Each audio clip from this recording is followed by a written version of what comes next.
Everyone, welcome. We are live on the Diamond Cash Incentives DC Incentives podcast, episode 31 with Carrie Leaf. How are you today? I'm doing good. Thank you. How are you? Absolutely. We're wonderful. Wonderful. Well, I'm starving. Hey, it is. And today is about, it's about health too. So, Well, yeah, I've been eating street meat, so I don't know if you want to talk to me. I don't know about that. We'll excuse it for now, though. Oh, so Carrie, for our audience, please introduce yourself. Yeah, I'm Carrie Leaf. I am a marriage and family therapist, psychotherapist, and mindset coach. I do a little bit of hypnotherapy, take a holistic approach with health and wellness in general. Got to focus on negative beliefs and identifying those and clearing them out, and working on helping people find what's keeping them stuck in their life so that they can clear that out and go to the next level, feel better and healthier and happier and whole. Wow. Wonderful. Awesome. Okay. All right, let me get my first question for you. So what made you get into this field for your expertise with health, and what made this be your passion and your gift? Yeah. So I grew up, my dad was a high school guidance counselor, and he was a professor at the community college there too. So mental health has always been central to my life. So I kind of always knew since middle school that I would probably go this route. And then it was somewhere in high school, you know how high school is, and we're all over the place. Mentally, emotionally. And I remember it clicking at some point that I just didn't see what could be more important in this life than relationships. And that's including the relationships that we have with ourselves, and so that led me to the marriage and family, because that, even though we're in counseling and mental health, that's a focus on relationships. And then I would say it's been more recent in the last, 4 to 5 years, where the physical health part of it has really come through as being crucial and central to my practice, as I've worked with clients over a long time now, and seen what people are needing the most. And so the physical health part of it has really taken a step up in that sense lately. Awesome. Okay, Naron. All right. Well, talk to me about the beginning of your journey. How did you get started? Let's see. So a lot of school, finished up my master's program. And then I've kind of been all over. Can you tell us where you went to school? Oh, yeah. Yep. So my undergrad was Northern Iowa, University of Northern Iowa. Then I jumped over and I did a year at the University of Northern Illinois. And then I jumped again to Iona College in New York. And that's where I finished up. Okay. Yeah. So when you graduated with your master's degree, and what was it again? Marriage and family therapy. Okay. When you first started out, what was it like? Oh, so I moved back to the Midwest. I went back to Illinois, and then it was a journey. I went through a whole bunch of different places and positions. I worked in community mental health. I worked in residential health with teens. I worked on a military base. I did substance abuse. I worked for a college, private practice, and that's where I've landed, but been kind of all over the place. So definitely learning, different areas and getting a well-rounded approach. Let's go. Okay, let's go. Okay, so talk about more of what advice would you give to people that is eating, how can they have like a balanced meal, or how can they have being healthy, or when they're shopping at the grocery store or something? What advice would you give them? Yeah. So since I take a holistic approach, I'm going to look at mind, body, and spirit. So the body is one piece of it. I can only share in that sense what I do for myself, as it's a journey for me as well. And I'm not like, say, a nutritionist or a fitness trainer or a functional medicine person or anything like that. But the basics that I try to stick to and simplify it for myself is whole foods and staying away from processed foods, anything with a label that has tons of ingredients on it. Staying to the outside of the grocery store and avoiding the middle of it, where all the whole real foods are, because everything in the middle is in a box and packaged and right, but sometimes life is busy and there's a lot going on and we have more than just ourselves to feed sometimes, and so you do end up grabbing those other things. But so if you grab the boxes and the packages, looking for the ones that have the short ingredients label, not too many of them on there. So those are the basics that I stick to as far as the grocery store. So talk more about when you said ingredients, the middle section, and the middle sections, and you said the outside of the grocery store, that's the fruits, the vegetables. Yeah. So let's say I'm at work. Well, I work 5 days a week. I work 15 hours, or just saying, like, a scenario, and I don't have time to prepare for a meal because I have to prepare for work. How can I still be healthy if I'm working those amount of hours and I don't have time for that? Ooh, there's a couple different ways we could go with that. That's going to be really different for everybody's lifestyle, right? So, for example, like I just went in and out of Whole Foods today in 20 minutes, with my kids in tow, just grabbing some of the basics that would be quick snacks or like light meals, soups, things ready to go. This wouldn't be for everybody, but one thing I like to do, because I work full time, I have two twin toddlers, boys that are 3 years old. They're wild. It's crazy at my house. That's a lot of energy. It's a lot going on, right? And so I have somebody that I pay, and she makes these. I mean, she'll do whatever I want. If I want vegetarian, if I want Mediterranean, if I want whatever kind of meal it is, she will prep the meals. She will get them all ready to go. She will drop them off at my house in my freezer, and then I can prepare them in 20 minutes. They're healthy. They're specified to my diet. It's a local service here. And that has been a lifesaver for me, because I get home, I'm tired. I see 6 to 7 clients a day. I am tired. And so I need that quick, easy, the decision fatigue. If I have to think about what I'm going to cook for supper and I have no clue and I don't know, do I have the stuff? Do I have the ingredients? Game over. I'm going to go for convenience. I'm tired, and I'm going to put in a frozen pizza, and then I'll feel like crap about it. Right. So we have to prepare. We have to have things, we have to have the decisions or the meal plans or the setup like ahead of time. Otherwise, we almost always, are going to default to quick and easy, and quick and easy a lot of times is most likely not healthy, unless you've prepared, you've put out your snacks and your portions and your meals ahead of time, and it's there ready to go. So that really is going to look different for everybody. But in my life right now, I am willing to pay the extra amount for somebody to cook and prepare and drop off healthy meals for me. Absolutely. It's worth every dime. I'm not stressed. I'm not fighting with my husband, and, I'm eating healthy. So win-win in my book. Yeah, because right now I'm currently eating leftover broccoli from a Chinese food store and halal food. I'm Wow. No. You must be too busy.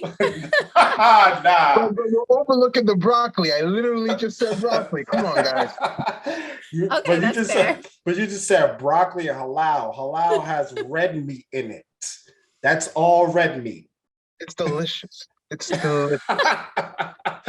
So, Carrie, what would you say to people that says, how long do you spend your time in the grocery store? Because I don't have time to look at all those ingredients and being healthy, or I don't have time to have that that healthy approach, or when I'm in a grocery store or something. Like, what would you say to them?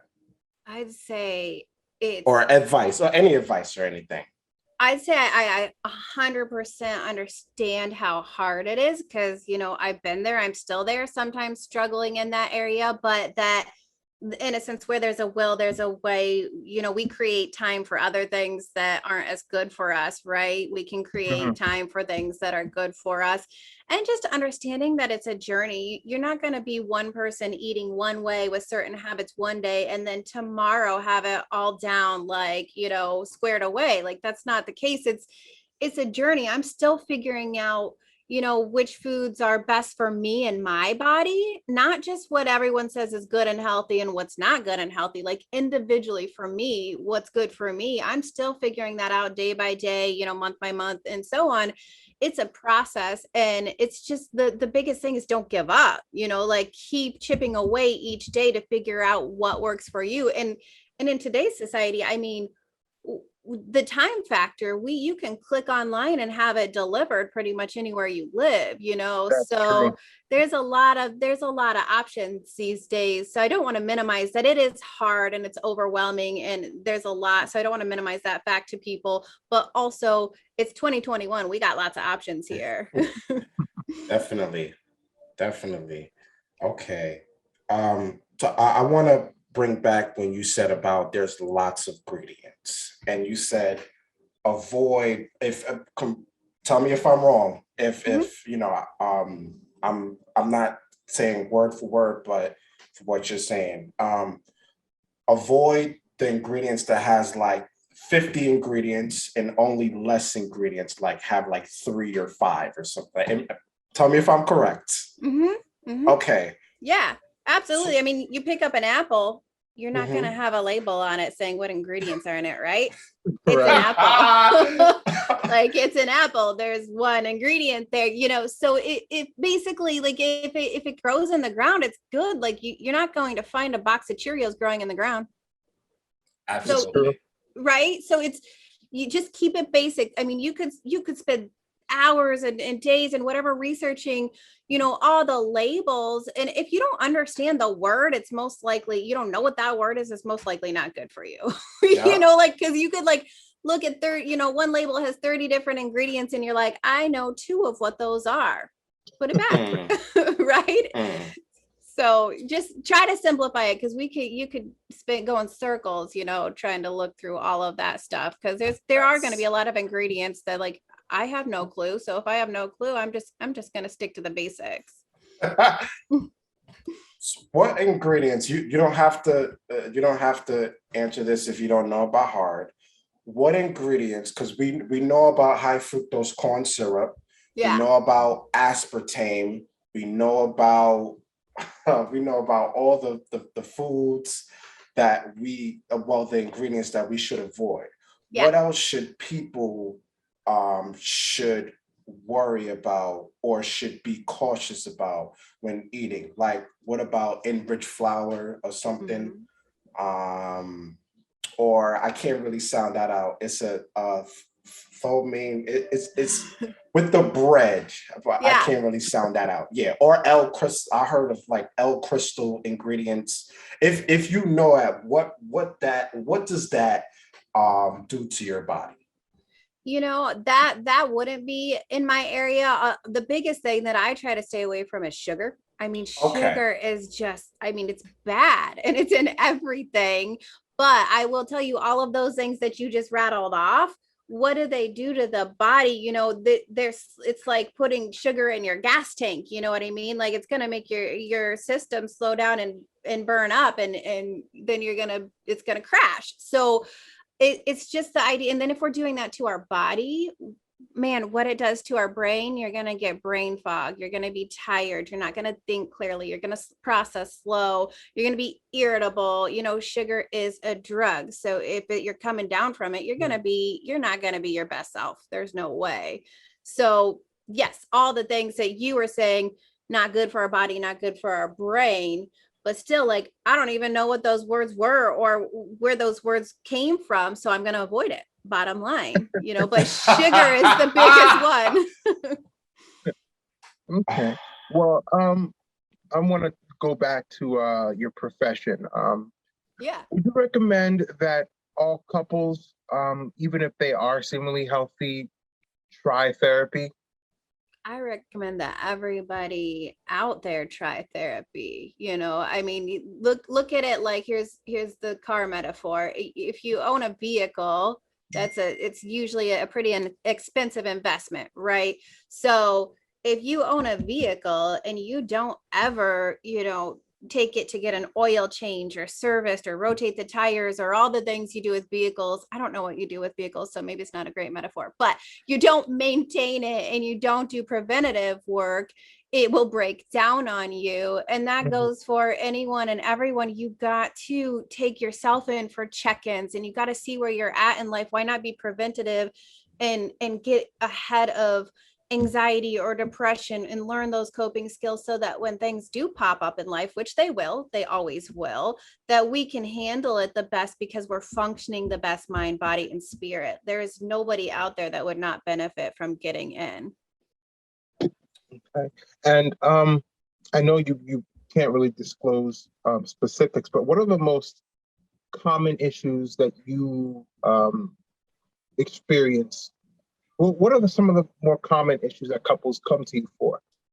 So couples come, I mean, you know, the number one that couples are coming in for is going to be their marriage issues, right? And then they're going to say communication, almost always communication. Well, that's a really broad, you know, topic. They'll say we don't communicate, but the thing is everybody communicates verbally and non-verbally 24/7. The problem is that they don't communicate well, right? They don't have good communication skills. So that one's up there as far as couples. But individuals that I see, it's going to be a lot of anxiety and a lot of trauma. Take the word trauma with a grain of salt. We all have some kind of trauma, big T's and little T's, but trauma and anxiety are really up there for individuals. Couples, I'm always encouraging couples to do their own individual work as well. You know, you think of it as the weakest link. You're only as strong as the weakest link. You know, you both need to be solid on your own so that you're stronger together. Absolutely. Absolutely. Let's you talked about depression and trauma. Talk more about what causes trauma and depression for people. Well, that can come from all different areas. It's a very individual thing, but it's always nature or nurture, you know. So nature is genetics, you know, how we are born and what we come out with from mom and dad, that kind of thing. Are we more prone to anxiety? Are we more prone to depression because of our genetics? What's the generational trauma? What has our family been through? You know, the environments, were they well off? Were they in poverty? Was there violence and abuse? Were they, you know, happy and healthy? All of those things matter. So then nurture, you know, how were you brought up? What life experiences did you go through? You know, and then when I say little T and big T traumas, a big T is going to be maybe one big event, like I'm in Iowa, so a tornado or a fire or a car accident or some kind of abuse, you know, sexual, emotional, physical abuse. The little T's are going to be the things that are seemingly smaller, maybe when we talk about them, but if they happen time and time again over the days and the months and the years, they really create big issues. Like, you know, let's say you grow up and people are constantly telling you you're no good, you'll never make it, you're stupid, you're all these things. That's going to add up over time. And then we develop a belief system about ourselves around that's pretty traumatic. Oh, hold on. That's a bar right there. That's a bar what you just said. That's a gem. You just said we tend up having a belief system when people tell us these things. Can you please talk more about that? Yeah, so that's kind of the center of my practice, is the negative belief systems that we create. And every single one of us has, if not one, like 10 at any given time. 10 might be extreme, but like we all have at least one or multiple negative belief systems that we have created through our life experiences. So example of like I just gave you, if someone's kind of telling us you're no good, you're not going to make it, then it might be, I'm not good enough, I can't succeed, something's wrong with me. Some other ones would be, I'm not safe, I'm not lovable, on and on and on. And these are gonna, generally originate in our childhood, generally, but sometimes it's something, there's a big incident or a really impactful relationship later on life, that they could start, in your 20s or 30s or so. But a lot of times they're snowballing from when you're a small child on up. And then we develop that negative belief system in the subconscious. We're not always consciously aware of it, but if we're thinking it in the subconscious mind, then we're feeling it in the heart and we're acting that way in our behaviors. So think, feel, do. That's cognitive behavioral therapy basis. If I think it, I feel it, I do it. But we kind of a lot of times get this disconnect because, you might be thinking consciously, like, I'm good enough. I know I'm good enough. I can write down on paper the reasons I'm good enough, all these reasons. But that doesn't mean in the heart, you got the head, the heart, and the gut, the three brains. That doesn't mean in the heart that you believe you're good enough. You can think it, but that doesn't mean you believe it, so it, but you don't believe it. We want you believing it from the inside out if you're gonna rewire your belief systems. Got it. Okay. No, Not Naira. Hold on. Go ahead, Naira. Go ahead. Just what she said, cognitive. And go ahead, Naira. I always wanted to ask a therapist about the subconscious and how it plays a role in our damage and our convalescence, our psychological convalescence. Could you talk more about the subconscious? What is it? How it affects us, and so on? Oh, it's everything. It's everything. So if you want to truly know yourself, you're working on bringing the subconscious conscious, or, a lot of people will interchange subconscious or unconscious. I think either or, depending on, what theory or who you're talking to. But you want to bring the unconscious conscious if you truly know yourself and who you are and why you do what you do. Because think of the subconscious as like a computer operating system. It knows and stores everything that you have ever been through. The subconscious is a real thing. The subconscious? Yeah. Absolutely. It absolutely. It's why we do everything we do. But we walk around, like, most of us are honestly walking through this life kind of like sleepwalking, like reacting, like thinking that other people provoke us or make us do things, or we're just responding to the world and the environment.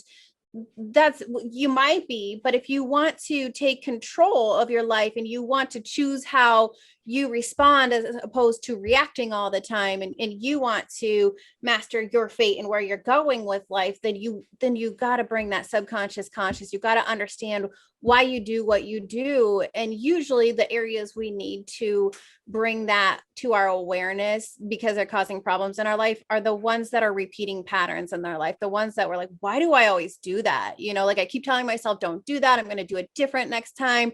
And here we are doing it again. And so we want to identify those patterns of behavior and dig into those and figure out why we do that. So in terms of, like, let's say for my subconscious mind, I, reach for my credit card, pay for it, and then I put it in my pocket. But for consciously, I didn't know that I put it in. If you understand what I'm saying, I didn't understand consciously that I put it in my pocket. I put it in subconsciously, in my wallet. So what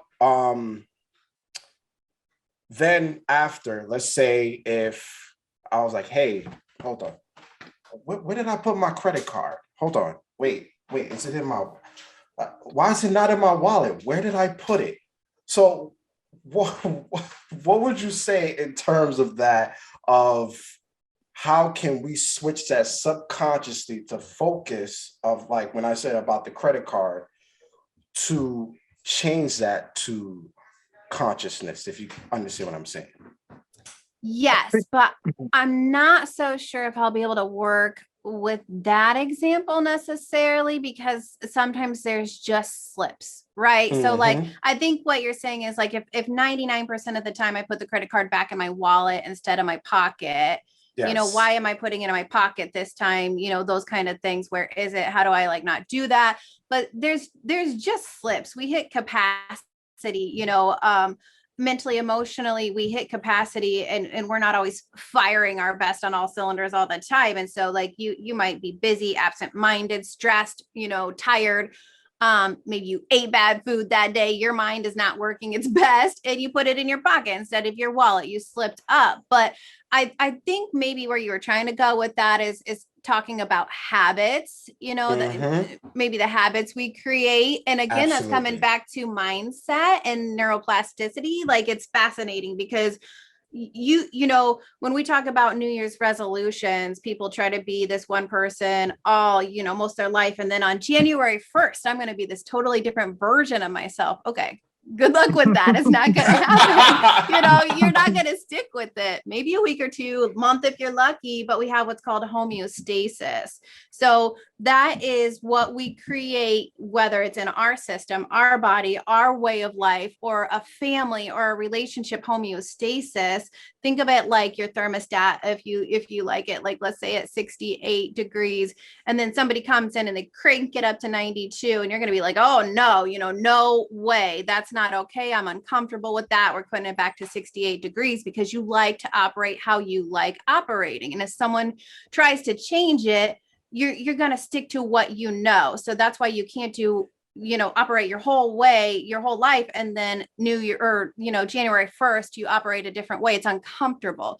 We have to take those baby steps, and we got to ease into it. We got to ease in step by step where we're comfortable, and it's not a shock to the system. And then we drill it into patterns of behavior that will then you start to create neural pathways in your brain, that it's like, okay, when I do this, I feel this way, and this is good. And then we build them over time. You don't think about who you want to be and then wake up that person the next day. You build that person, you create that person. And if you're building something good, it takes time, right? Right. Baby steps to who you want to be and the habits you want to have. So in terms of bringing out the subconscious, based on what you were saying, I guess it starts with identification through behavior, and then what is the step that you have to take once you recognize the pattern? How does that turn into bringing out the subconscious? Yeah, good question. So, I mean, if we want to talk about health and fitness and eating patterns and relationship with food, yeah, we want to look at what's the mindset. What associations have I created with those things? What am I telling myself on a subconscious level? Because I might want something really bad. And then like, let's say I want to lose 10 pounds, and I'm like, yeah, I really, really want to lose these 10 pounds so bad. Yeah, I keep doing nothing. I keep not going to the gym. I keep eating like crap. I keep doing all the things I've always done. And then I'm beating myself up because what's wrong with me? Why can't I do it? So we want to start with the problem. What's the problem? Health, my poor health. I'm not making good decisions. And then once we identify the problem, so if we were looking at mental health, we could say anxiety. Maybe my problem is anxiety, either or, whatever you want to work with. What's your problem? Then we got to do some work to identify the negative belief behind it. So maybe there's I can't succeed when it comes to weight loss, or, making changes in my health habits. I don't believe, even though I know I can do it, I don't believe in here that I can succeed at that. So we got to identify that negative belief, and then we got to reprocess it to a positive belief, to, I can succeed. Or a common one for anxiety is I'm not in control. So with I'm not in control, we would, work on reprocessing that to I am now in control. And I remind people of ourselves, because there's so many things we're not in control of life, but I am now in control of myself. So we reprocess. That's a process. So we reprocess by identifying major life experiences, memories that we've been through that may have contributed to this I'm not in control or I can't succeed mindset, this belief system. And then I use EMDR therapy where we let the brain tap in, get access through those memories to the subconscious mind through bilateral stimulation. And so How does basically that work? okay, so I have the way I like to do it, I don't know what I call my apparatus, like lights and buzzers. Okay. So you're holding like these paddles, these little paddles in your hand, and they buzz. I would control the buzzing and the lights, and they buzz, and the lights blink back and forth in each hand. So you're following the lights, okay? And you're feeling the buzzing. So you got bilateral stimulation there, which we're using that to kind of shut down the mental chatter that you're aware of. We want to shut that down, basically like zone you out when you're in the zone. If you've ever played sports and you're in the zone, you don't hear or see anything around you. You're just focusing on what we want you to focus on, which is the subconscious thoughts and feelings. And we then tap into those memories, those experiences, and let the brain heal and take over and do what it needs to do. The brain knows how to heal itself, just like, like I cut my finger today. Actually, I have no idea. I cut my finger. I have no idea how, but I'm not worried about it because the body will heal itself. I'm fine. It'll be fine. It'll heal, unless I put like salt in the wound and don't let it heal and I pick at it, right? It will heal. The brain will heal itself too, except we suppress things down. So if it's hard or it's painful, we suppress it down and we don't give the brain access to heal it. We like lock it up in this box, suppress it down, don't think about it, don't feel it. And the brain doesn't get to heal it. So because, it doesn't get to integrate, like it was painful, I don't like that, shove it down. Where, through reprocessing and EMDR, we're saying, nope, bring it up. Let's look at it. This might be uncomfortable, but let's look at it. Let's face it. Let's deal with it. Give the brain access to it, and it will reprocess and it will heal itself. And that's kind of the basis of EMDR, is let your brain rewire itself and heal itself. And we do that through its eye movement, reprocessing, desensitization. So the eye movement is, if you've ever watched someone sleep, which I know sounds creepy, but I got little kids and your their eyes go back and forth. Yes, your eyes is active. Yeah. Yes. So we're trying to get that motion going on again and give the brain, tap into that subconscious state. Got it. Yeah, it's game changing. Okay, so we have 2 questions from the audience. In terms of health, do you recommend losing weight as a couple versus individually as motivation? I think that is very to each their own, but our environment is important. I believe that anybody can change these things on their own, and it should be for yourself. Like, the intent should be for your own health and wellness first. But if our environment is important, so if you're living with somebody and you're trying to do good and healthy habits and lose weight and, do better in those areas, and they're not, makes it way harder, right? So if you can team up and support each other and have that accountability buddy, absolutely go for it. Okay. Why do you think people subconsciously let themselves go in a relationship? Why do they become comfortable? I think I would have to know a little more about that one, because there's a lot of ways we can let ourselves go or become comfortable, right? I mean, but if you are comfortable, I think that's a fantastic thing, as opposed to not being comfortable in your relationship. But a lot of times in a relationship, we can lose ourselves a little bit. We've put the other person's needs first, or maybe we were people pleasing. A lot of us people please. So we're more wrapped up with like being who and how the other person wants us to be, then taking care of ourselves, or maybe there's kids and other family members. Like there's a lot of other dynamics. So we lose some of ourselves, and we lose the energy and the time that we would normally put in ourselves, and we're putting it into these other people. And I think that's how the process happens. It's slowly, but it sure builds up over time, right? And some people it's fast. Some people, they completely give up themselves and their hobbies and their interests and who they are, and dive into that relationship, which I would not recommend.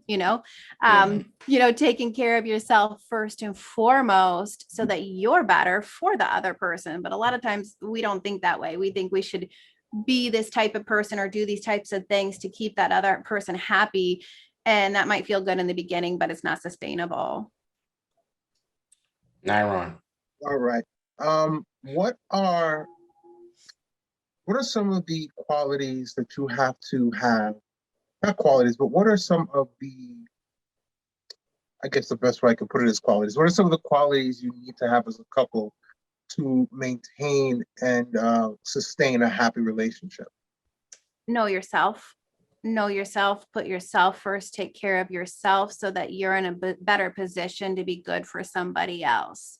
So everything that we've talked about mindset and creating good and healthy habits, and taking care of yourself, mind, body, and spirit holistically in every area that you possibly can. If you're feeling the best and balancing that on a regular basis, then you're going to be a better partner for somebody else. It's like on the airplane, put the oxygen mask on yourself before you help anyone else out, right? Because if you run out of oxygen, or you run out of energy or self-esteem or whatever it may be, you're no good to anybody else. And if you're suffering, the relationship is going to suffer. So put yourself first. And a lot of people, I can't do that. That feels weird. Well, then you're a people pleaser, and we got to work on boundaries, and we got to work on that. Or that's selfish, it's self-care. There's a difference between self-care and being selfish. We got to be our best self to be good for somebody else. Bars. Okay. Let's go back to trauma, anxiety, and depression. What would you say to those? Because I see that you highly speak about affirmations. I am worth living this life. I am great. I am excellent. Talk more about that. I think that, the more we stick to our affirmations, the better. I mean, there is positive thinking. There is the power of positive thinking. That's a thing. But I do know, the buzzword now is toxic positivity, right? And I never heard that. No, I've never heard of that either. Wow. Okay. Please talk about that. Please. So it is one, basically people saying like, you can't just, rainbows and butterflies, everything, and pretend, everything's okay. That's toxic. And they are right on some level, but we don't want to minimize the power of positive thinking. So there's that line in there of like, yes, challenge your thoughts. If you have negative thoughts, challenge them and replace them with positive ones that serve you better, because what you think you'll feel you'll do, right? The self-fulfilling prophecy. But if you always pretend that everything's good and okay and picture perfect and I'm fine, that's where the toxic part of it is. Like you're pretending everything's perfect and good and fine, and you're ignoring and you're suppressing everything down, but that will never last. It will never stay down, and it simmers there. You store it down in your mind. Trauma and our experiences get stored in our physical body as well. And so if you shove it down there, we hit a saturation point. A lot of times I see it in my clients, it's somewhere in their late 30s, early 40s is a common saturation point, but it's going to be different for everybody depending on what you've been through, but it will basically what you've been shoving down and ignoring and pretending everything's good and all's perfect, it will come out in some way, shape, or form. Maybe you're angry and irritable or short. You ruin every relationship you're in. You lose every job you're in.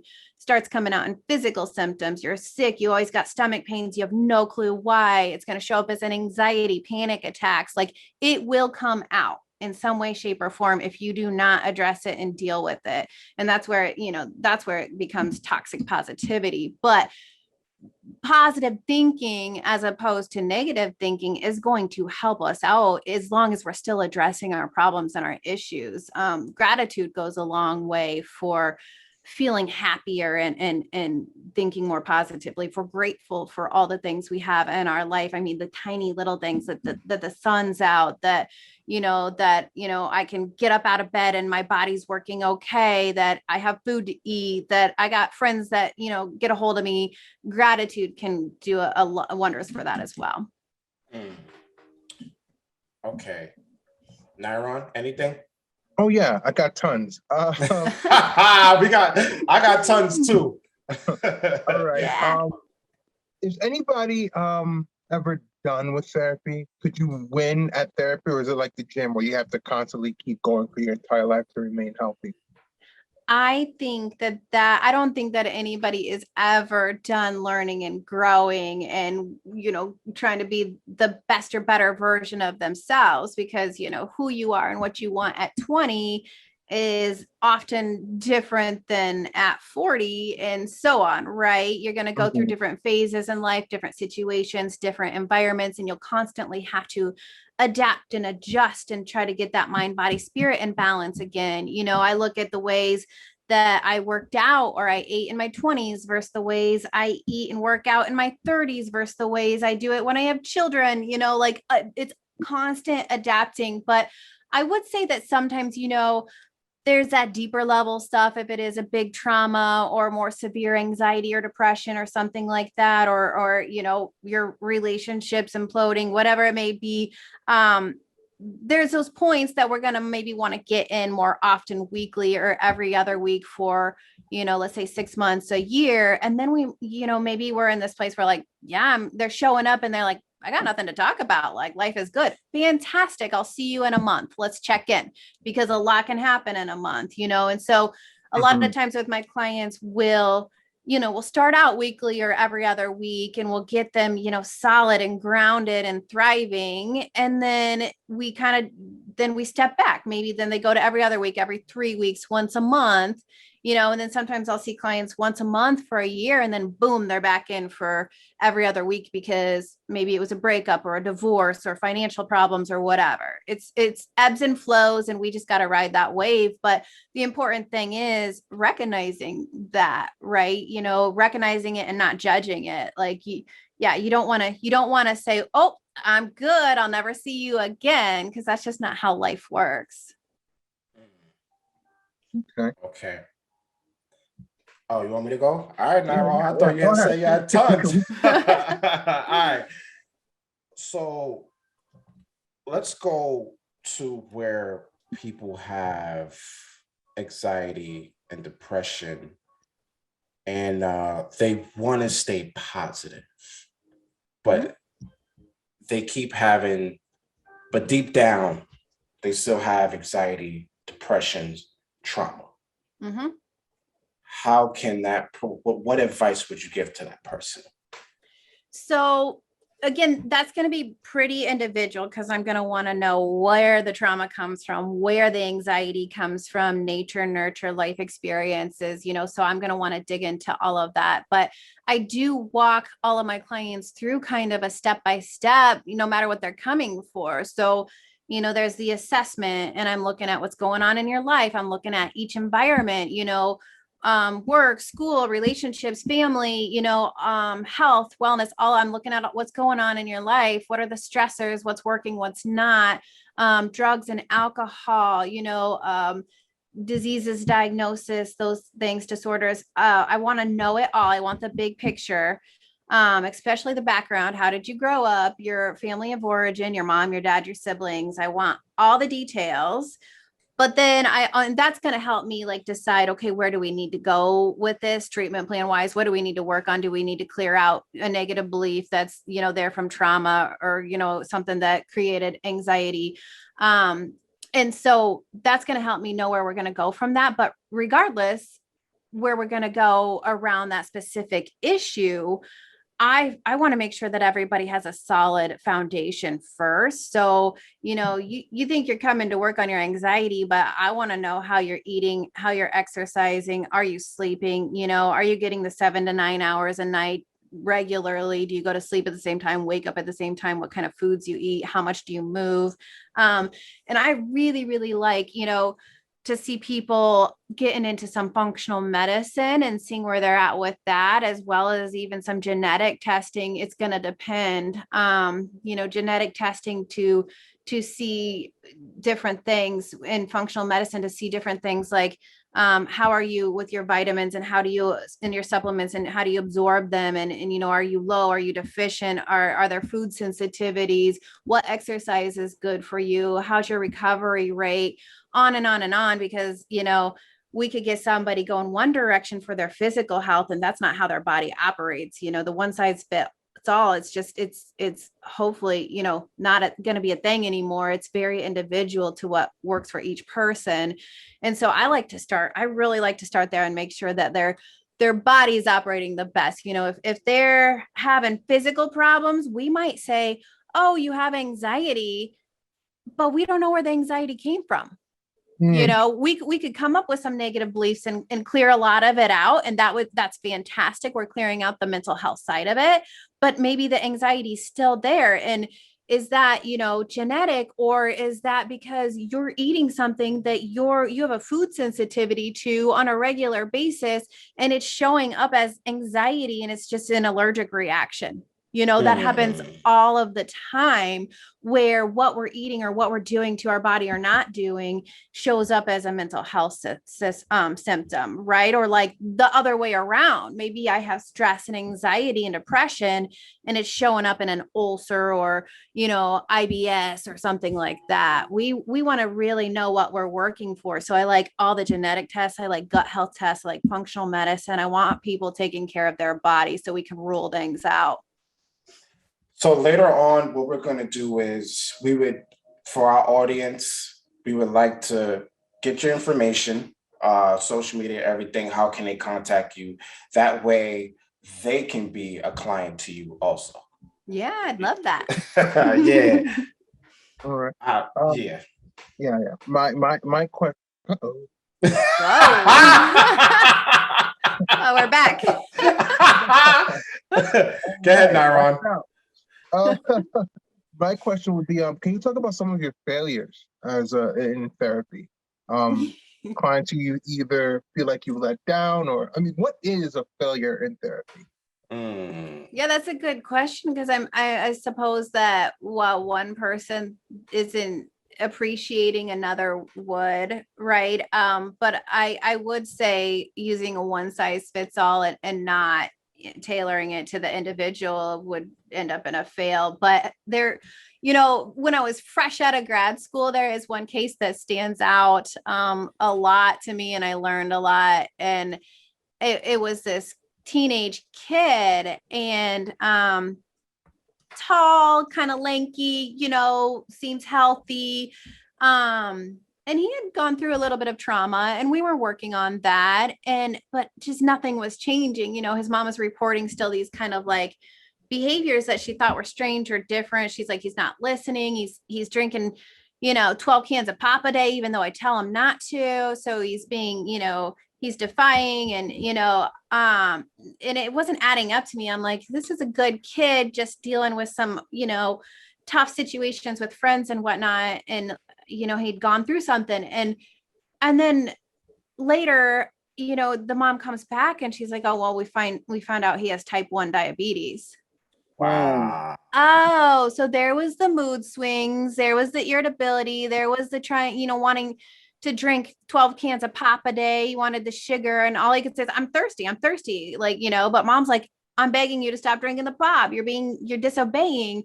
He had type 1 diabetes. And like, that was kind of like, I'm like, oh, like, and we're kind of barking up the wrong tree here. Not that like there were still things to work on with, things he had been through in his life and mental health wise, but the symptoms weren't going away because of the diabetes wasn't being treated. Hmm. Wow. Yeah. Okay. We getting yeah. Whew, they just hitting you. They Carrie. They just the intro. Let's go. We okay. So what the question is for our audience asks this question. So they're asking, how is the way you were raised different from how you raise your children now that you are in this level of health field? That's a good one. Me specifically, how was I raised and how I raised my children differently? Yes. Yes. I think we're all going to take likes and dislikes, right? And that's not to say right or wrong or good or bad from my parents.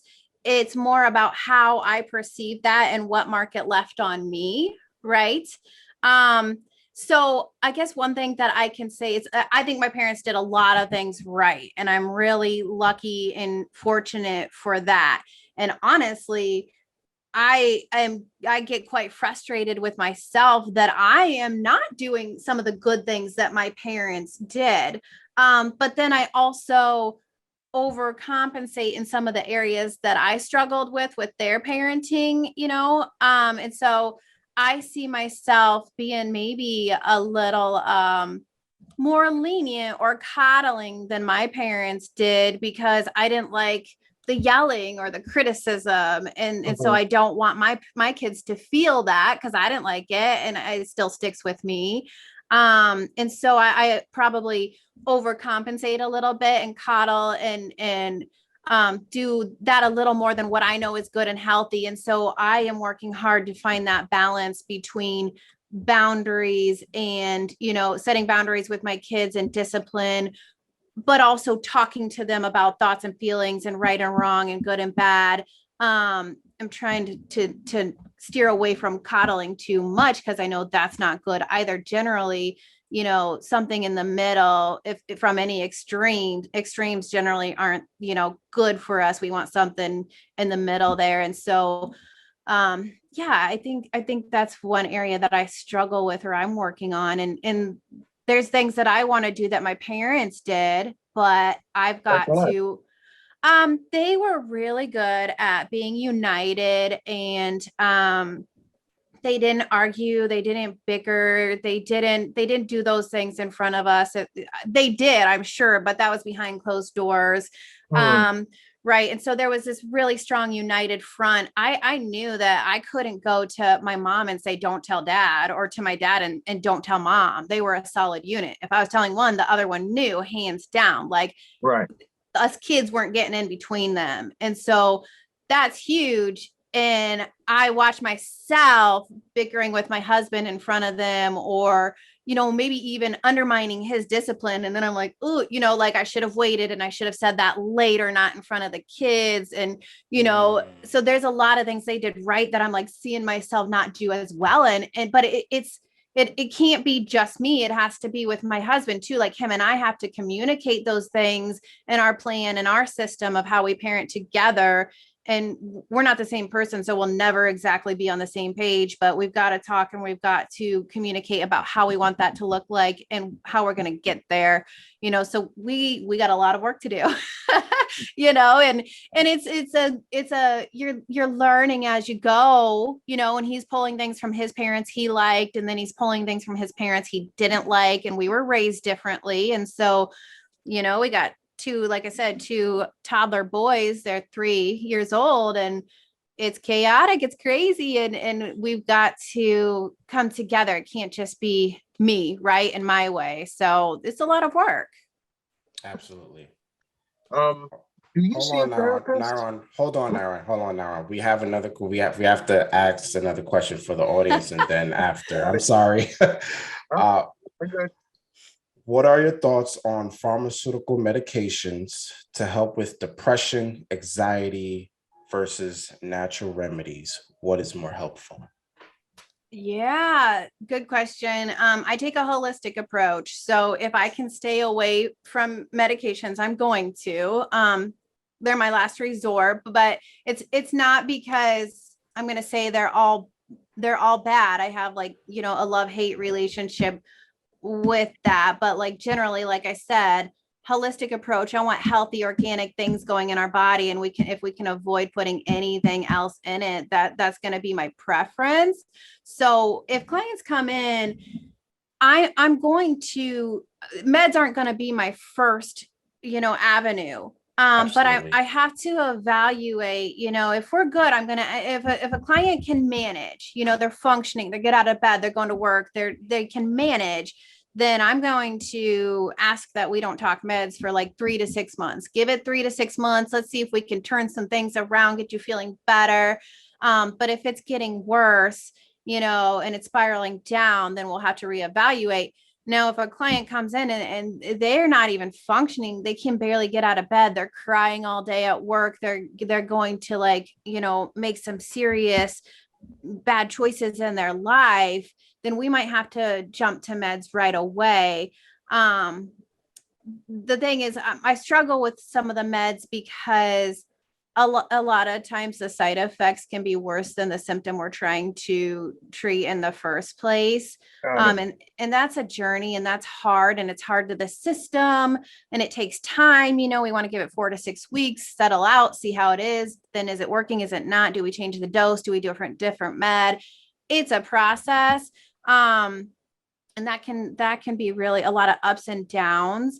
The other part of that though is that like I'm never going to dismiss meds because they can be life changing, they can save lives, they can make a huge difference. And there's certain disorders that if you look into them and you do some research, they'll say that the best treatment for this is going to be a medication. But we got to keep in mind that medication is to manage the symptoms of the disorder. It's not going to cure it or take it away. It manages the symptoms. So if we're on a psychiatric med, then hands down, we need to do therapy with it as well. They go hand in hand. You use the medication to manage the symptoms. So hopefully then, the anxiety decreases or the depression decreases. And then you use it as the crutch, the bridge to be able to work on yourself from the inside out. Absolutely. Okay, Nara. Well, you already heard my question. Do you see a therapist? Yes. Yeah, I do. And I go in spurts on and off as well. Sometimes I'm more regular. Sometimes I'm like, I can't fit it in my schedule. Sometimes I jump back in. Sometimes I have terrible insurance, and sometimes I have good insurance, right? All these things, as far as like my life and what's happening. Am I doing well? Am I not? But yes, I definitely got one. But I was that therapist that put off therapy for a long time. So I get it. It's hard. It's one thing to help others, and it's another to dig in on your own stuff, right? So I mean, it's hard work. as a therapist, is there a way to therapize, for lack of a better word? Is there a way to therapize yourself where you don't really need to see one? No. Oh. No. I mean, that's literally the title of my book that's coming out next week is Therapize Yourself. But that has a couple different meanings to me. So I do want us all working on ourselves on a regular basis. So I guess I should have said the answer is yes and no, because in my book, I'm talking about kind of what we've talked about, the basics, assess yourself, assess your life, your stressors, your relationships, get your mind, body, and spirit, take care of your health, get those things under control. And then we can dive into the mindset stuff. Like in my book, I walk through that process. So that is kind of therapizing yourself the best that you can, take care of those things in that sense.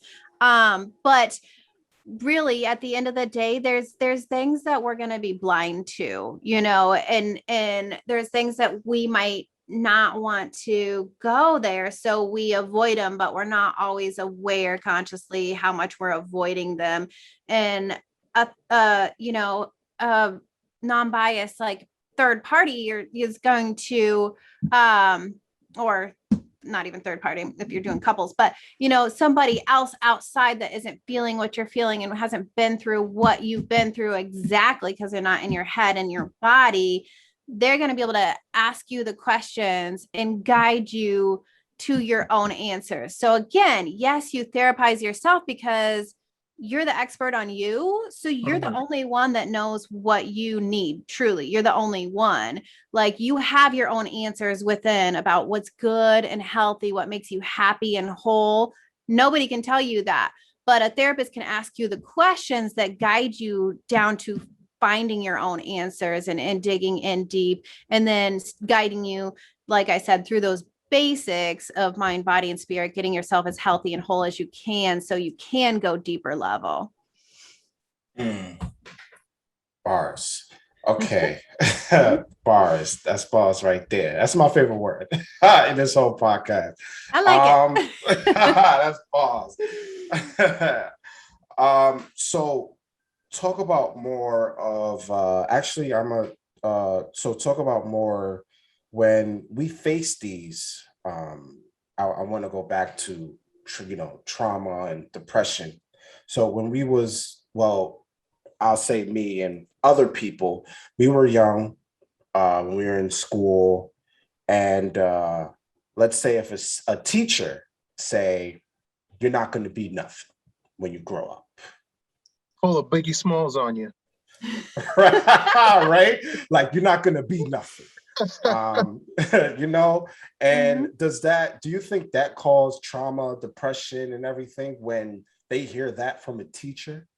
Maybe trauma is really in the eye of the beholder, in the sense of, like, so you got to take that word trauma with a grain of salt, because two people could be in a car accident together, right? And let's say this even sustain the same injuries, or at least the same level of severity. But one person could walk out of that car accident not even thinking twice about it, doesn't faze them. They go on with life just fine. They're like, yeah, it happened. I'm good. I'm alive. They're fine mentally, emotionally. They let it go. And then the other person in that same car accident could be severely affected by it, scared to get in cars, high anxiety, questioning a lot of things in life, struggling with a lot of mental health symptoms. So yes and no, it's going to come down to your perception of the event and how you internalize it or not. So we can go through the exact, it's the idea, if you have siblings, you grow up with the same parents, and you could have two totally different looks at, like, your life and your upbringing and in your childhood, and turn out to be two totally different people. Like, it's not just our experience that we go through, it's our perception of it. Okay. Oh, wow. And I'm sorry. Let me piggyback real quick.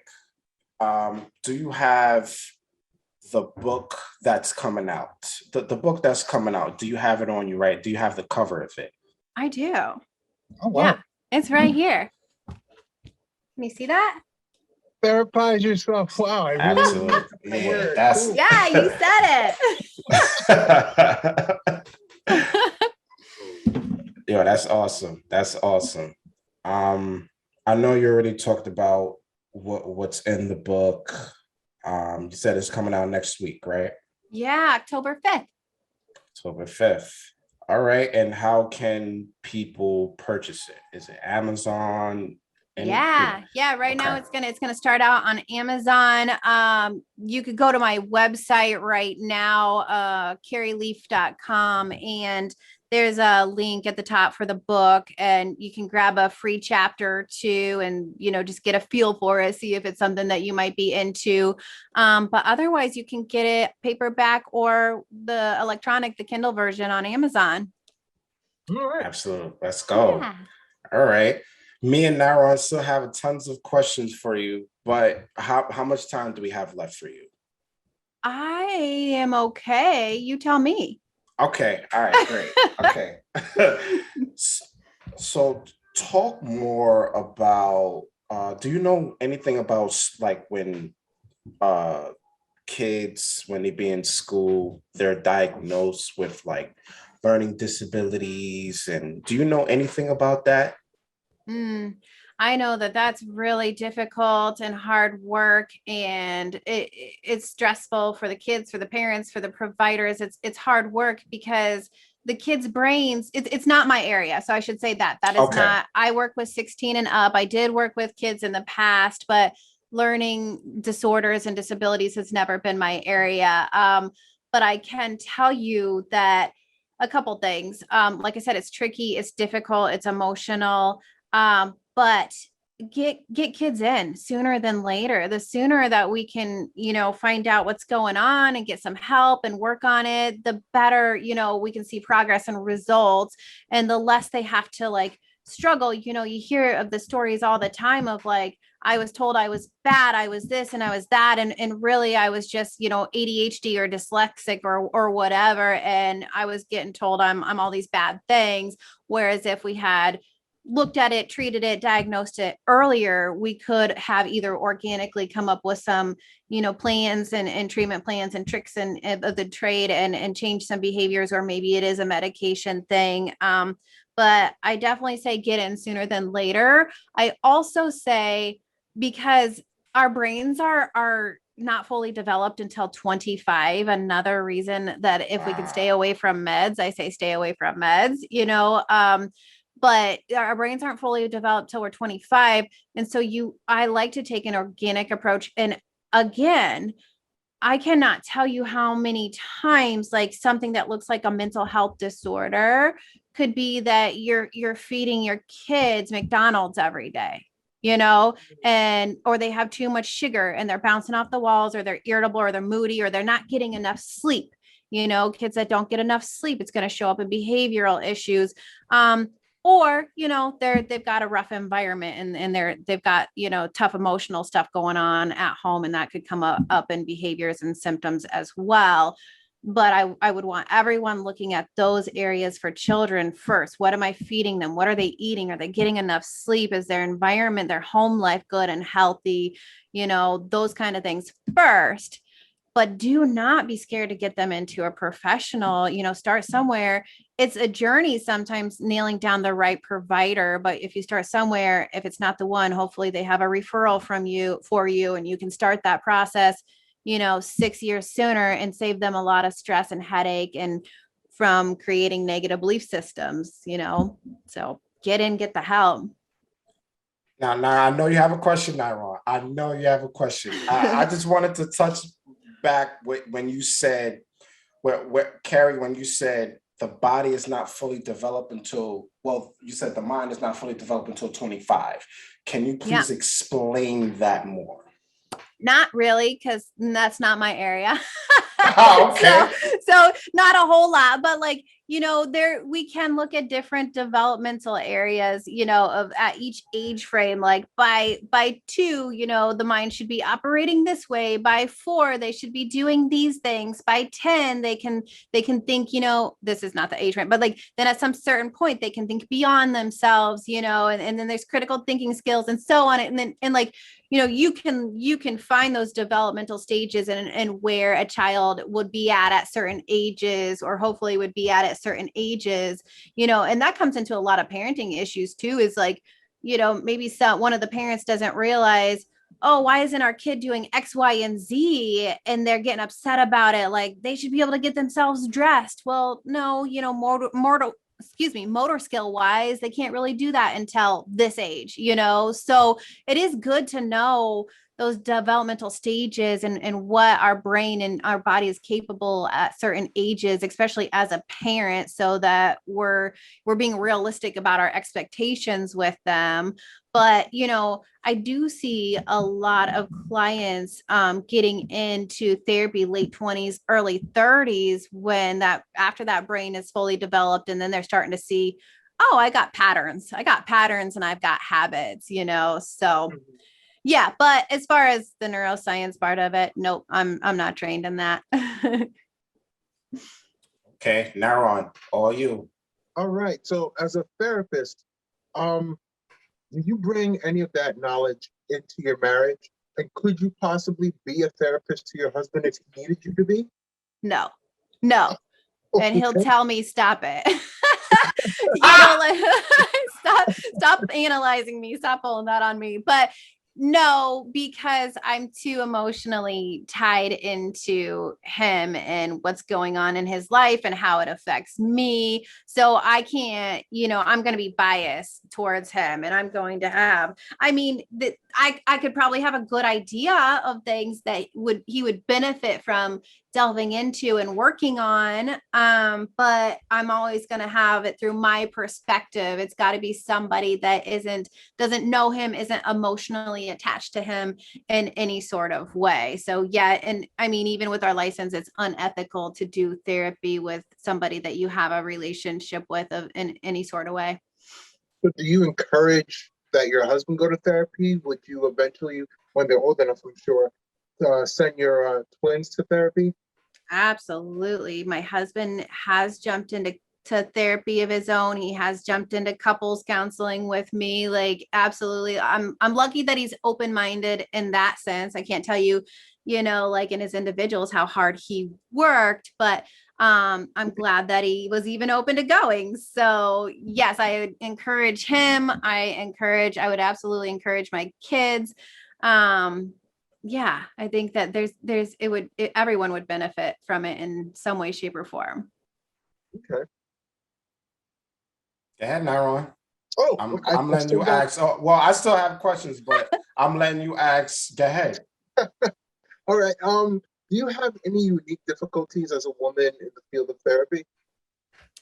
Do I have any difficulties?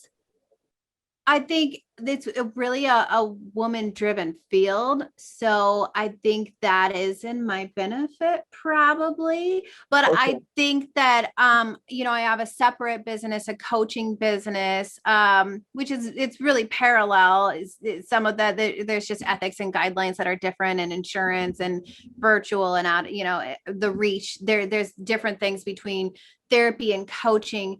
But yeah, I think that marketing and what kind of clientele that you're going to reach is going to be based on gender sometimes. But I think luckily with my field and what I do, that hasn't been a big issue for me, knock on wood, but yeah. Okay. And in terms of relationship counseling, um, how often would you recommend ending a relationship or suggesting divorce to couples who, have gone to therapy to save their relationship? Okay. And then how often would I recommend that they be done or split Yeah. ways? Mm-hmm. Rare. So, as a family, marriage and family therapist, I'm in the business of keeping families together. If I can, and if it's good and healthy. Okay. So, I can't ever tell somebody what to do, nor should I, right? Because there's so many complexities in a relationship that I'll never be able to know without living their life, because it is fascinating the perspectives you get from each spouse and how they can be totally different. It kind of, and in my stance, I believe them both because I think that's their perception and how they see it, their perspective, but I can't really know which one's true, right? I'm not there in their home. But I'm going to encourage them to work on themselves and the marriage unless we're crossing some dangerous and really unhealthy situations. If there's, drugs that are causing a big problem in the home and the family, that one might be, reached the level of it's not safe, or if it's physical violence, you've crossed the line, that's abuse, that's not safe. If somebody's really, mentally, emotionally abusive, they're name calling, they're tearing the person down, they're withholding finances, like whatever it may be, in what way they're being abusive, then yeah, that might say this is no good, this isn't safe, this isn't healthy. Those would be some examples where it's like, you can't do this to yourself. Okay. Got it. And in terms of, yeah, you mentioned earlier that exercise is pivotal to to therapy. Are there some remedies that you recommend to some of your clients that incorporate exercise in their own healing? Yeah, I definitely want everybody moving or exercising in some way, shape, or form. But I'm going to tell them that they've got to find what works either for their lifestyle, their body, and what they got going on. But and also baby steps, ease into it. If you haven't been working out in 3 years, I don't expect you to spend 2 hours in the gym 7 days a week, So that's going to be looking different for everybody. Like I said, either based on maybe a genetics test and finding out some results there, or maybe it's just easing into it with walking. Yoga is good for mind and body. And then, you got the other levels where people are their thing is going to be lifting heavy weights or jumping into classes.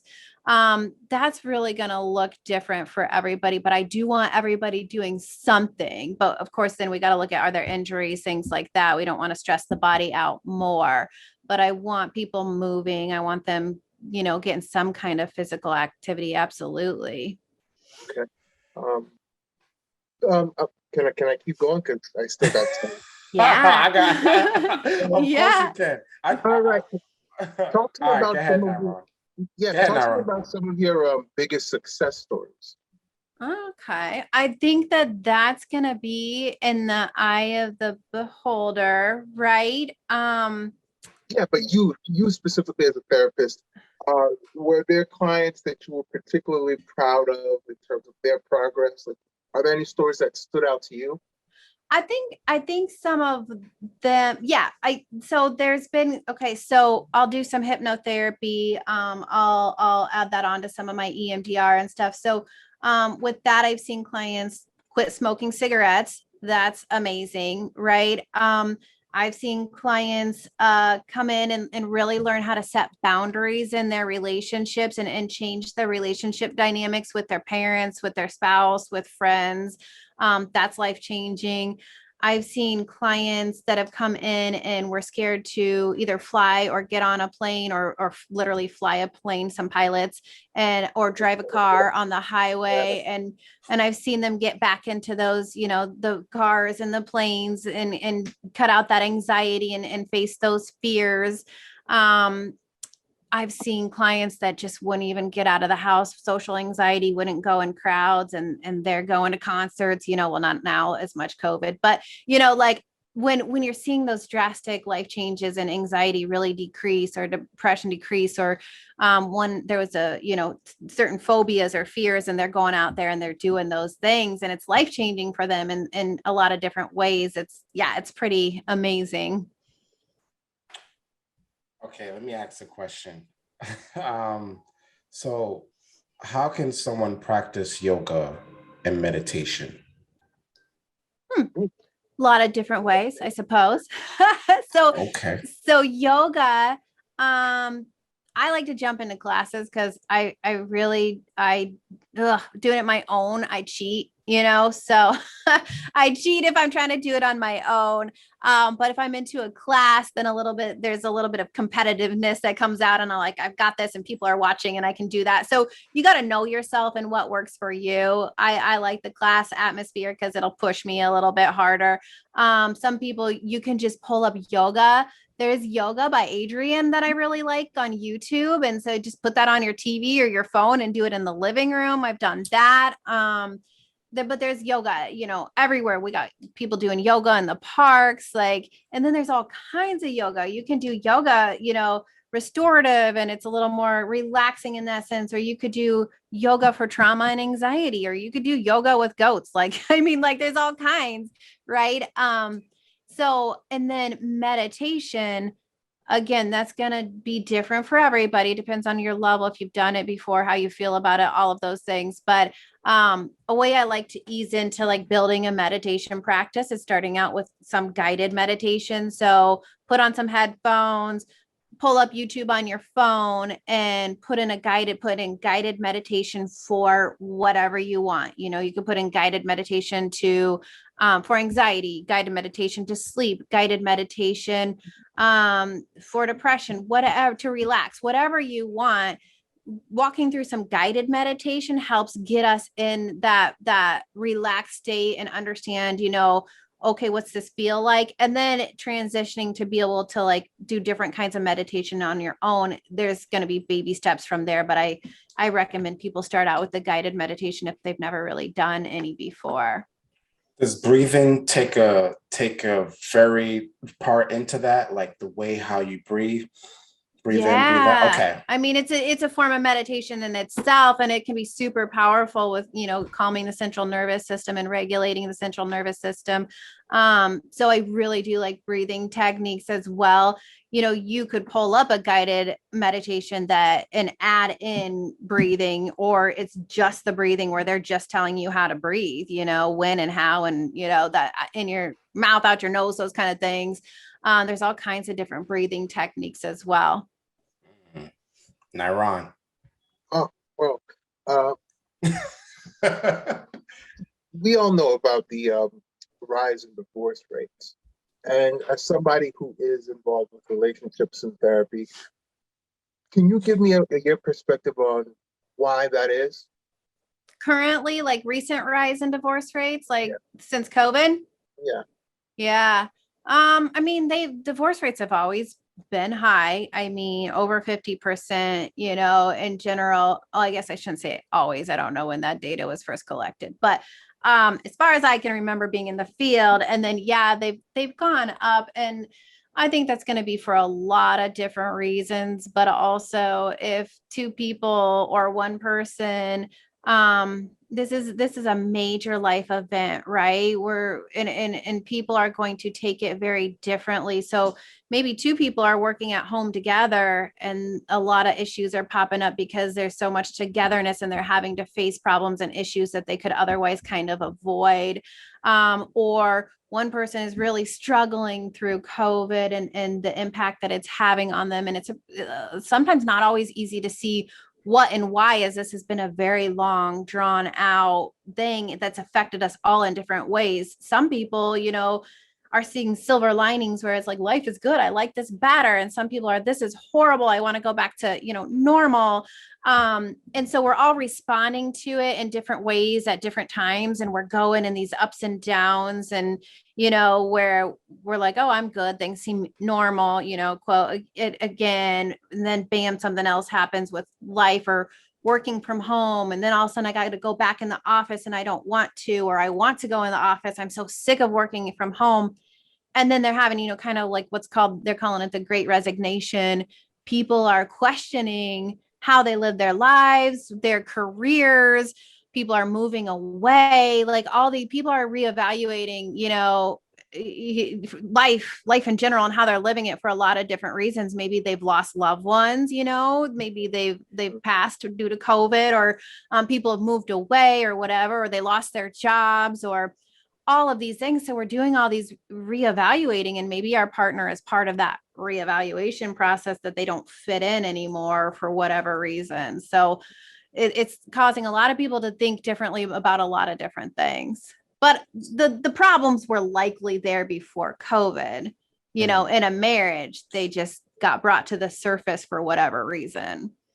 Speaking of COVID, how did last year, when the world shut down, how did it affect your business, and how did it affect you? How did it affect you as an individual, and how did it affect your clients seeing them?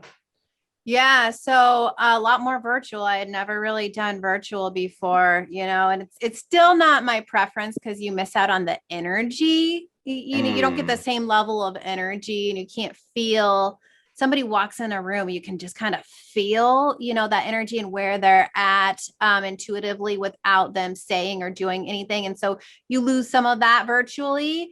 But it's better than nothing. It's absolutely better than nothing. So the virtual aspect has also been a blessing, to be able to help more people in different ways, for different reasons. So I definitely have done more virtual than I had ever done. And then I mean, myself and I know all my colleagues, my friends, in private practice have been slammed, where prior it might have been a 1 month waiting list. It's gone out to 3 or 4 months waiting list. And Wow. yeah, I mean, the good thing is that people are getting help. The bad thing is that people are struggling, right? So, but it's definitely great that people are reaching out to professionals. Yes, absolutely. Naron. So one of the biggest problems I've had in the therapy industry is that money plays a role in whether or not you can see a doctor. And therapy is such a personal thing where you have Mhm. to open up and go through the work. And it sort of diminishes the value for therapists, for my opinion, if you have to, if they're not there unless you have the funds to make it worth their while. What are your thoughts on the value of money and how it plays a role in the therapy industry?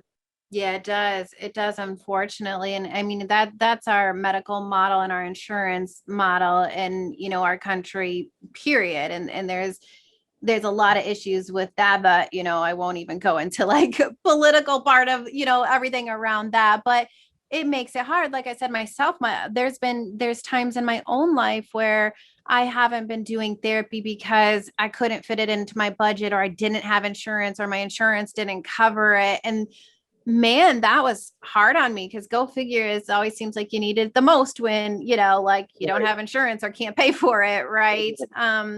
And so yes, that makes it's not fair, and it's really tricky. So you either gotta like look really hard for the therapist that does take your insurance, or a therapist that does sliding scale, or maybe it might be a virtual as opposed to an in-person.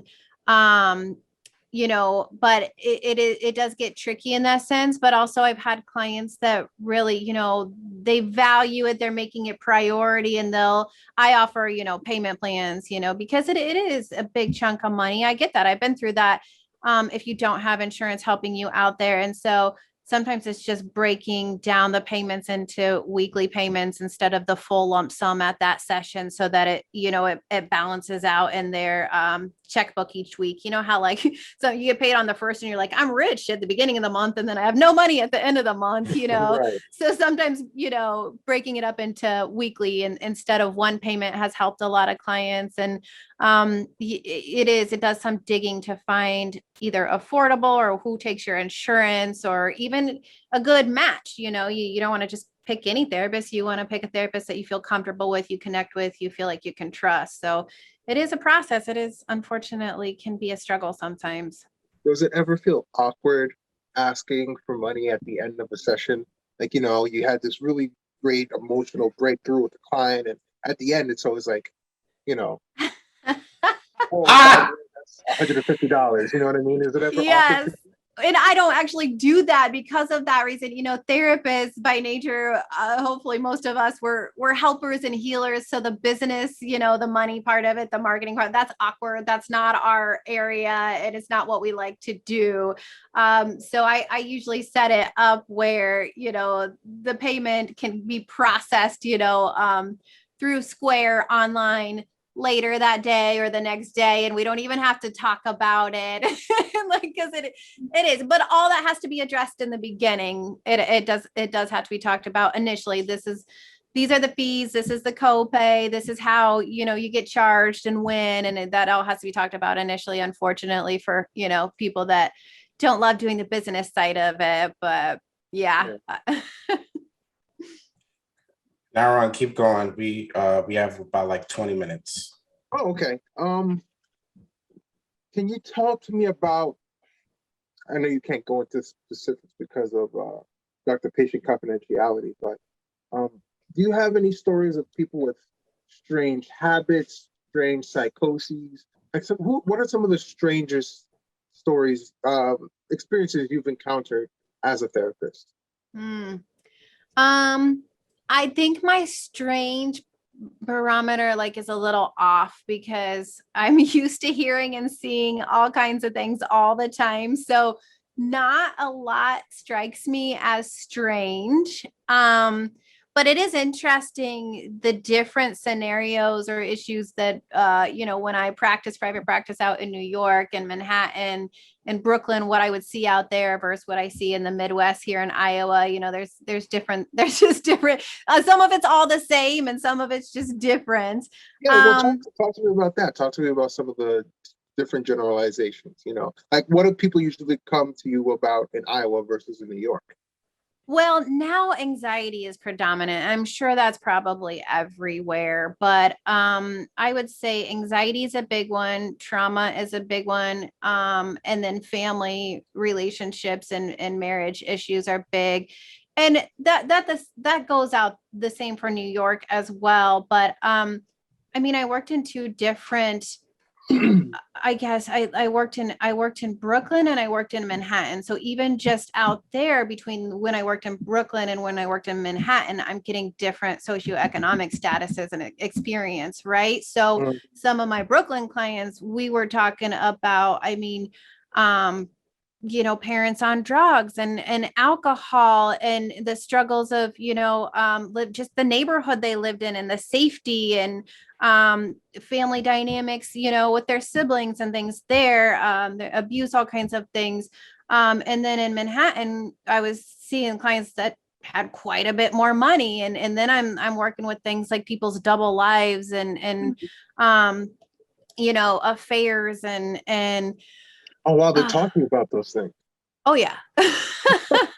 Oh yeah. Yeah. So like I said, just across the board and it changes kind of, some of it's all the same, yet it looks different depending on where you are. But yeah, there's a lot. It's hard, like I said, it's hard to what's strange because I've seen a lot of, drug psychosis, even just from weed, from meth, from all the things and schizophrenia.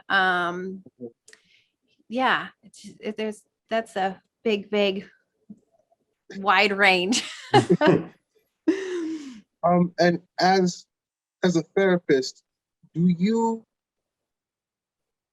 for people of color, do you account race into how you approach people of color and how you address them as a therapist? Do you keep that in mind if you're talking to somebody who is, let's say, of African American descent and is going through problems that might be unique because he or she is a person of color? Do you keep that in mind? Yeah, I think you got to keep that in mind for anyone and everyone, learning. I had to ask a lot of questions, right? So I have to ask about culture. And a lot of times I'm going to specify it more to like, not just like we can look at race, religion, upbringing, socioeconomic status. I got to ask all of those questions, right? And even if like your culture predominantly is this way, that doesn't mean it was this way in your family, right? I mean, for example, like I was raised Catholic, but a lot of the traditional Catholic things we didn't practice at home. Or culturally, let's say, what's an example let's say my husband's Mexican, right? Half Mexican, half white. Mm-hmm. But he grew up only speaking English. His mom's parents were in a position where they're like, no, you assimilate, we're acting white, we're here in America, we're going to act white, and lost and let go a lot of the culture and the traditions in that sense. And so you do have to account for all of that, ask a lot of questions, and get to know the person though individually, their experience, right? Because you don't want to like generalize and put anybody in a box. And do you usually find, well, I don't know your clientele, but if your clientele includes people of color, do you find that some of their experiences are different or some of their needs are different versus your white clientele? Yes and no. Yes and no, but I don't know that. Again, it's going to be very specific because it's going to be, where did you grow up? Where did you go to school? How much family support did you have? And somebody of a certain color in Iowa and their experience where, I mean, there isn't near as much diversity here. I'm in Des Moines, so there's more diversity than like small town that I grew up in, but Mhm. the diversity isn't anywhere compared to like when I lived in New York, right? So like yes and no. There isn't a simple way to answer that other than every single human being is different. And Absolutely. right, like you just can't lump it all together, hands down. Gotcha. Gotcha. And in terms of back to relationships, um, how big of a role does sex play in a relationship, right? And as a relationship therapist, are there any things you might recommend couples do sexually, or is it just all just emotions and how they deal with each other in terms of communication? I think that that's going to be different, right? Again, that's what you're going to hear me say all the time, over and over. But it's going to mean sex is going to play a different role for each couple, and it depends on what each couple or what individual cares about what sex means to them, or how they use it in their relationship, or where they're at in their life and why. I kind of take the approach like, yes, it's something I want to evaluate. Like I said, if we're looking at mind, body, spirit, and we're looking at your relationship and are you satisfied? Are you happy? That's going to be, are you, emotionally connected? Are you friends? Are you open? How is your sex life? It's all of the things, but there's also the kind of sometimes the stance of like, if it's not a problem, I'm not going to make it one sometimes. So Right. unless you tell me it's a problem, I might not dig that much unless I get kind of like a sense or something that's like, something's missing or I need to ask more questions here. But if somebody tells me it's not a problem, then we're not going to go digging and making it a problem unless it is, right? So a lot of that is going to come down to people got to be completely open and honest in every area, no matter Mhm. what. Or if they're withholding or hiding something because of shame or embarrassment, we might not get to the root cause of an issue, or we might not be able to get and see as much progress as we could if we would address some of those like more embarrassing or sensitive topics. Got it. Mm. And as a therapist, how do you, because you're getting a wide variety of people, how do you explain? This is Niron, Carrie. This is Niron. He will have 100,000 questions for you nonstop. This is Niron. That's Yes. good. I'll take it. As a therapist, how do you refrain from judging the people that come to you for their problems? How do you, are you even capable of doing that, or is it just impossible to do?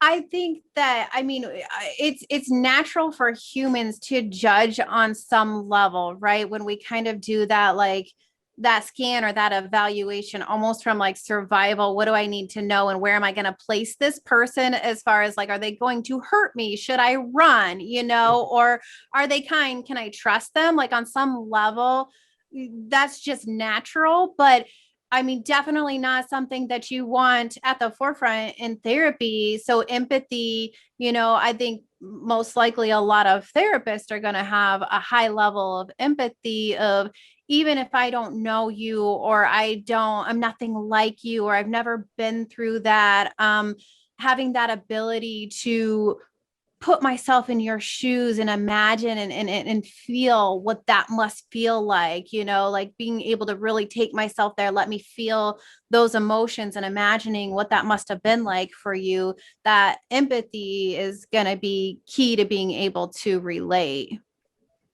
Gotcha. Got ya. Um, I'll just ask one more.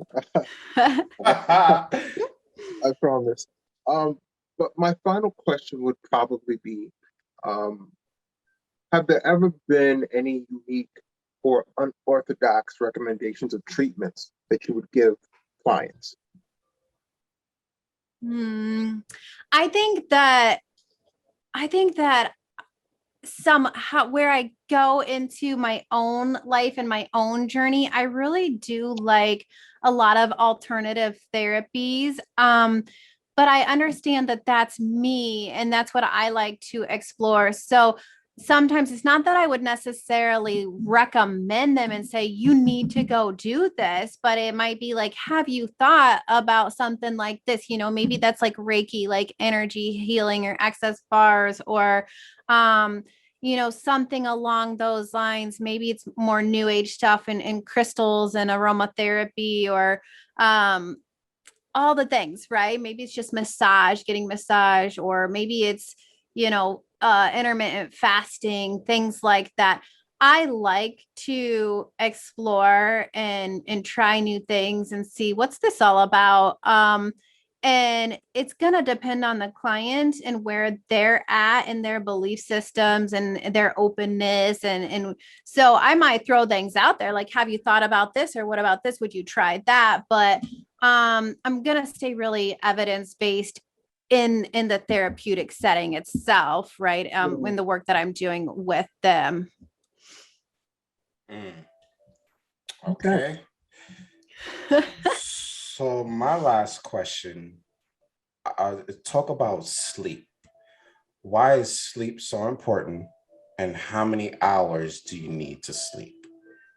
Yeah, it's like one of the most important things, right? So if you think of yourself like a cell phone, and a lot of us get that with little panic feeling when we're on that like red bar, that last little red, we're like, oh shoot, you know, like I better make sure I'm somewhere safe or somewhere I can charge this, because that's not going to be good if I don't have a phone, right? So if you're operating in that red zone on a regular basis and you're sleep deprived, and you're not going to be, you don't know when you're going to burn out and you're not going to be functioning your best. So sleep is just, it's just crucial. And that's when we get rebooted and we get refreshed and we heal. We heal when we sleep, you know, just like a cell phone gets energized and get that battery filled up. So do we fill up our battery when we sleep.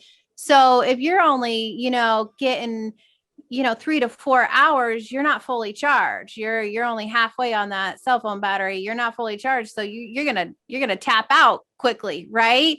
Where if you're getting 7 to 9 for most people, you're gonna be feeling, thinking, doing a lot better, and you're going to avoid burnout more likely. Now, there is like, I'm not gonna be able to quote the study, but I believe there's like a tiny, very small percentage of people that can actually function pretty darn well off of like say 5 hours of sleep, but the majority of people need somewhere around 7 to 9. But I'll hear it all the time, people say, no, I'm good with 5 to 6 hours of sleep. No, you think you're good because you're used to it. Like you think you're good, but actually you're functioning at about 75% when you could be functioning at 100 if you would get a more sleep consistently. We get used to, you know, certain things in our lives and comfortable with them. It doesn't mean we're functioning our best. So what happens if we go to sleep for 5, 6 hours, no alarm clock, and we get up 5 to 6 hours, not 7 to 9? Should we go back to sleep? I think that's, ooh, I don't know. I don't know if I have like, you know, the science behind that one, but I will tell you, like, once we've already interrupted our REM sleep, I don't know that it's beneficial to get back to sleep. I wish I could tell you off the top of my head, like how many hours you need to get through a full cycle of REM, which that's what matters. So let's say you've gotten through the full cycle of REM and you wake up, then yeah, sure, stay up.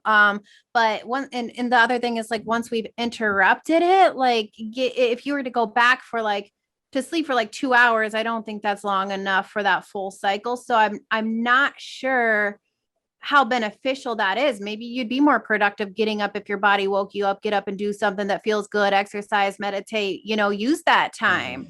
You know, that might be good, but we want to strive for that 7 to 9 on a regular basis. And we want to strive, like, if we can, that circadian rhythm, if we can fall asleep and wake up at the same time, even on the weekends, that's better for our system as well. Like, you know, get those things on autopilot, so that we're just, our body's well oiled, and it just, you know, goes on routine in that sense. It knows when to fall asleep, it knows when to wake up, because it's going to be about the same all the time. You just said circadian. Okay, so you just said That's something that just was like ding in my head. You said circadian rhythm. What is that? So again, not exactly my area of expertise, but the circadian rhythm of like when we fall asleep and when we wake up, and our body naturally wants to do that. We can get it on that cycle. So like they'll even have like when this, it's tricky, because summer and winter are different, but like we used to wake up when the sun came up and go to bed when the sun was going down, and we get in the rhythm with the earth, and the sun.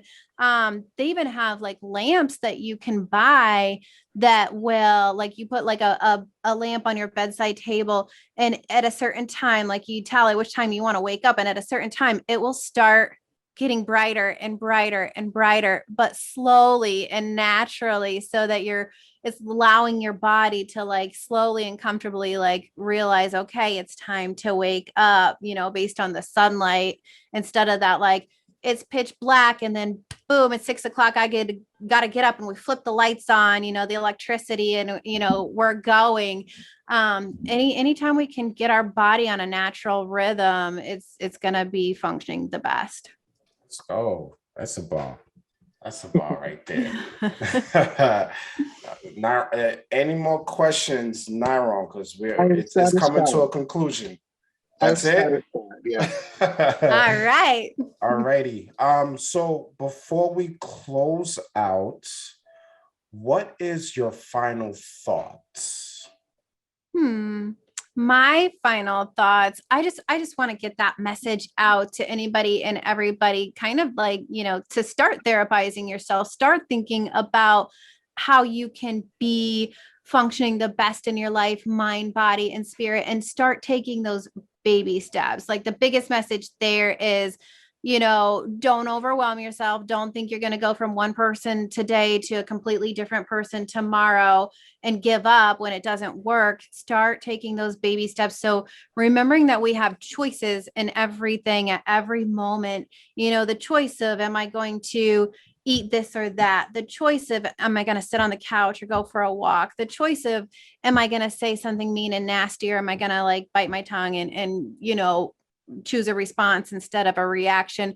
We have choices, and start making those choices that are good and healthy for you, one at a time, baby steps each and every day, because where you are now, if you start taking those baby steps, you can be in a totally different place in 6 months or a year. Let's go. Okay. How can people reach you? Social media, website, everything.